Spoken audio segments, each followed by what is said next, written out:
আমাদের একটা প্রতিবেশী দেশ আছে, আমরা আমাদের দেশ নিয়ে যত ভাবি তারা তার চেয়ে বেশি ভাবে। কথা বুঝতেছেন না? আরো ভেঙে বলতে হবে। আমরা আমাদের দেশ নিয়ে যত উদ্বিগ্ন, এদের আরো টেনশন বেশি।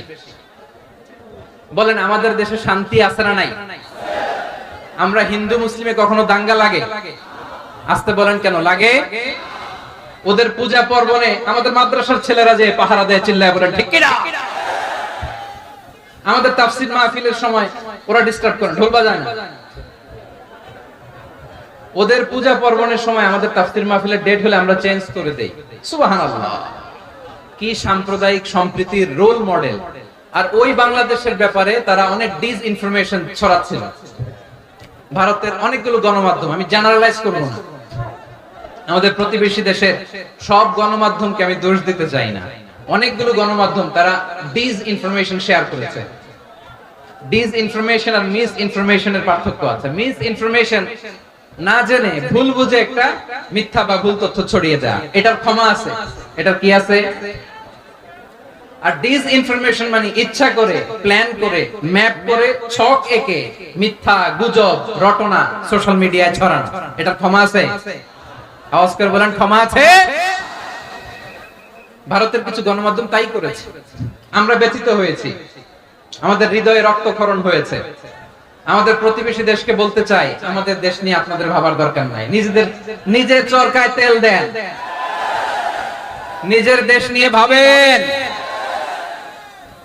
গত মাসের ভয়েস অফ আমেরিকার রিপোর্ট, বাংলাদেশে সংখ্যালঘু জনগোষ্ঠী আগের চেয়ে বেশি নিরাপত্তা পাচ্ছে। Report voice of America, Muslim report নাকি? মুসলিম জরিপ, ভয়েস অফ আমেরিকা। কথা বুঝে নাই বোধহয়। ভয়েস অফ আমেরিকা কি আমাদের রিপোর্ট না? ভয়েস অফ আমেরিকার জরিপ, বাংলাদেশের সংখ্যালঘু জনগোষ্ঠী আগের চেয়ে ভালো নিরাপত্তা পাচ্ছে। শুধু এখানেই শেষ না, মাইক্রোসফটের একটা জরিপ শোনাই আপনাদেরকে। তারা সারা পৃথিবীতে গুজব, ভুয়া আর মিথ্যা নিউজ ছড়ানোতে কোন দেশ সেরা একটা রিপোর্ট করেছে, এর মধ্যে 1 নম্বরে এসেছে ভারতের নাম। মাইক্রোসফট তো মুসলমানরা চালায় না? কথা বোঝে নাই বোধহয়। প্রতিবেশী দেশকে বলবো, আপনারা নিজের চরকায় তেল দেন, আপনারাও শান্তিতে থাকেন, আমাদেরকেও শান্তিতে থাকতে দেন। সব চেঞ্জ করা যায়, প্রতিবেশী চেঞ্জ করা যায় না। আমাদের ল্যান্ড তাদের ল্যান্ড, পাশাপাশি। আমরা চাই তারাও সুখে থাক, আমরাও সুখে থাকি, ঠিক কিনা? কিন্তু প্রতিবেশী হলে বন্ধুত্বপূর্ণ আচরণ করতে হয়। প্রতিবেশী যদি বন্ধু না হয়ে প্রভু হতে চায়, এরকম দানব প্রতিবেশী কেউ চায় না।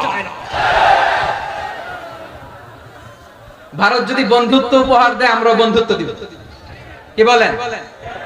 তারা যদি বন্ধু সুলভ আচরণ করে, আমরাও বন্ধুত্ব উপহার দেব। কারণ আমাদের পররাষ্ট্র নীতি হচ্ছে সবার সাথে বন্ধুত্ব, কারোর সাথে বৈরিতা নয়। আলহামদুলিল্লাহ বলেন, কত চমৎকার পলিসি আমাদের। আমরা নির্বিবাদী, আমরা বাংলাদেশিরা শান্তিকামী। We are proud of that. এজন্য আমরা গর্ববোধ করি। আমাদের পররাষ্ট্র নীতি সবার সাথে বন্ধুত্ব, কারোর সাথে শত্রুতা নয়। তাই প্রতিবেশী দেশকে বলবো, আমার ভাইয়েরা, আপনারাও আমাদের ভাই, বন্ধুত্ব দিলে বন্ধুত্ব পাবেন। বন্ধুত্ব ইজ ওয়েলকাম, দাদাগিরি নয়। বন্ধুত্ব ওয়েলকাম, দাদাগিরি নয়। Loud and clear. ভারত যদি বন্ধুত্ব দেখায়, বন্ধুত্ব পাবে। কিন্তু ভারত যদি বাংলাদেশে আধিপত্যবাদ বিস্তার করতে চায়, বাংলাদেশের 18 কোটি জনগণ সেটা রুখে দেবে। ভারত যদি গৌর গোবিন্দের ভূমিকায় নামতে চায়, দেশের 18 কোটি মুসলমান শাহজালালের ভূমিকায় নামবে।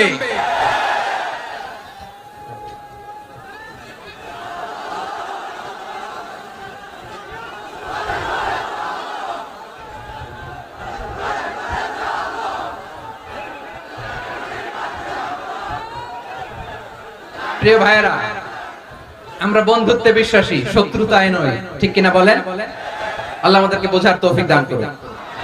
তাহলে এই যে তারা বলেছে এদেশে সংখ্যালঘুরা কষ্টে আছে, দুঃখে আছে, এটা কি ঠিক? বলেন এটা কি ঠিক? না, তারা ডিসইনফরমেশন শেয়ার করে, সেটা ঠিক নয়। আমার প্রতিবেশী বন্ধু রাষ্ট্রকে বলবো, আপনারা এটা করবেন না, এটা করবেন না। আমরা শান্তিতে আছি, আপনারাও শান্তিতে থাকেন, আমাদেরকেও শান্তিতে থাকতে দেন। এই যে চিটাগাং এর অ্যাডভোকেট আলিফ হত্যাকাণ্ডে গোটা বাংলাদেশ আমরা ধৈর্যের পরাকাষ্ঠা দেখিয়েছি, চিল্লায় বলেন ঠিক কিনা? আমাদের নেতা আমাদেরকে ডেকেছে, আমরা শান্ত থেকেছি। আমরা শান্ত থাকতে চাই, আমরা ঐক্যবদ্ধ থাকতে চাই। যে কোনো ষড়যন্ত্র রুখে দেওয়ার জন্য ঐক্যবদ্ধ প্রচেষ্টার কোনো বিকল্প নাই। তাই আজকের আলোচনার ছোট্ট একটা টপিক আমি শিরোনাম ঠিক করেছি, আমাদের জীবনে, সমাজ জীবনে, ধর্মীয় জীবনে, রাষ্ট্রীয় জীবনে ঐক্যবদ্ধ থাকার গুরুত্ব। এবার আওয়াজ করে পেকুয়ার ভাইরা বলেন, আমরা ঐক্যবদ্ধ জীবন যাপন করতে চাই কি চাই না? আল্লাহ তাআলা সে নির্দেশনাই দিচ্ছেন। আল্লাহ তাআলা ইরশাদ করছেন, ওয়া'তাসিমু বিহাবলিল্লাহি জামিআন ওয়া লা তাফাররাকু ওয়াযকুরু নি'মাতাল্লাহি আলাইকুম إذ كنتم أعداء فألف بين قلوبكم فأصبحتم بنعمته إخوانا وكنتم على شفا حفرة من النار فأنقذكم منها كذلك يبين الله لكم آياته لعلكم تهتدون الله أكبر পড়েন। আল্লাহ বললেন, ও গোলামেরা শোনো, ওয়া'তাসিমু বিহাবলিল্লাহি জামিআ, ও আমার গোলামেরা সবাই মিলে আল্লাহর রশিকে আঁকড়ে ধরো। আল্লাহর রশি হলো ইসলাম, আল্লাহর রশি হলো কোরআন। আল্লাহ বললেন কোরআনকে আঁকড়ে ধরো, ইসলামকে আঁকড়ে ধরো। একা একা আঁকড়ে ধরলে চলবে না, জামিআ সবাই মিলে আঁকড়ে ধরো। এই আদেশটা আমাদের জন্য দান করেছেন কে?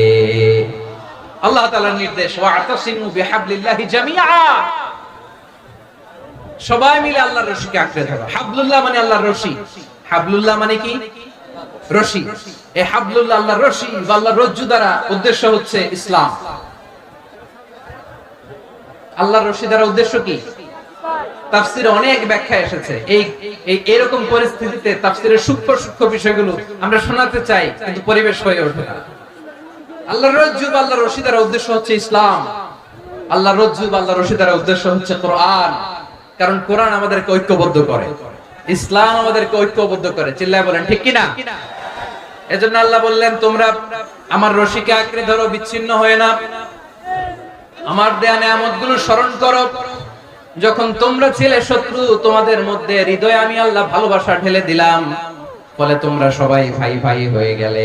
তোমরা সবাই ছিলে জাহান্নামের কিনারায়, জ্বলন্ত অগ্নিকাণ্ডের পাশে। আমি আল্লাহ দয়া করে ঈমানের বদৌলতে তোমাদেরকে আগুন থেকে ফেরালাম। আমি আল্লাহ দয়া করে তোমাদেরকে জান্নাতের পথ দেখিয়ে দিলাম। সুবহানাল্লাহ বলেন। এমন পথ দেখালাম যে পথ তোমাদেরকে জান্নাতে নিয়ে যাবে, পথের দিশা তোমরা পাবে। লাআল্লাকুম তাহতাদুন। প্রিয় ভাইরা, তাহলে আমাদের যে ঐক্যবদ্ধ থাকতে হবে, এই নির্দেশটা কার? নাকি মন মতো আমি বানায় বলতেছি? আওয়াজ করে বলুন, নির্দেশটা কার? আল্লাহ।